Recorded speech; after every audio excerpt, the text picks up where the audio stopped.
তৃণমূল কংগ্রেসের ইকোসিস্টেম ঘেউ ঘেউ করছে, দেখছেন তো।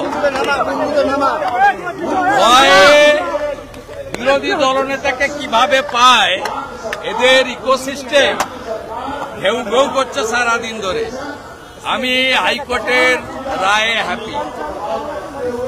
মমতা ব্যানার্জি তার পুলিশকে দিয়ে গত 5 বছরে আমার বিরুদ্ধে যত মামলা করেছিল, হাইকোর্ট সেই মামলার মেজর পোর্শনকে কোয়াশ করেছে। বাকি মামলা সিবিআই কে দিয়ে সিট বানিয়েছে। রাজ্য পুলিশ যে মমতার পীড়নক রাজনৈতিক টুল, এটা হাইকোর্টের আজকের রায় প্রমাণ হয়ে গেছে। আবার মিথ্যা মামলা করলে আবার হাইকোর্টে যেতে আমি পারবো, সেই লিবার্টিও হাইকোর্ট দিয়েছে। অতএব দেখবি আর জ্বলবি, লুচির মতো ফুলবি। নন্দীগ্রামে হারিয়েছি, ভবানীপুরেও হারাবো। ममता प्राक्तन करबो और भाईपो के जेले पाठा। भी ये राय बहुत अच्छा राय है।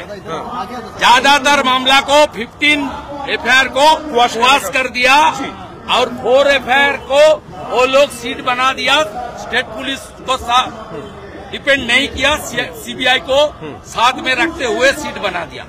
बाकी जो पेंडिंग मामला है उसके लिए मुझे पिटिशन करने का इजाजत दे दिया। নিরঞ্জনে যাচ্ছিলেন অনেক মানুষ, সেখানে পুলিশ লাঠিচার্জ করে। রাজারহাটে নাকি সব জায়গায় জোনাকি বাগচি, ও তো কদিন আগে তাপস চ্যাটার্জি যে এমএলএ, তাকে নিয়ে একটা পীর সাহেবের কাছে গিয়ে কি সব করছে। আমি তো আমার কাছে ছবি আছে। পুরো মমতার পুলিশ পুরোটাই। আপনি যে মা কালীকে প্রিজন ভ্যানে তুলে নিয়ে যায়, আমরা এর আগে দেখেছি এরকম ঘটনার ক্ষেত্রে পুলিশ কমিটির সঙ্গে আলোচনা করে পবিত্রতার সঙ্গে প্রতিমা মানে রিপ্লেসমেন্ট করে।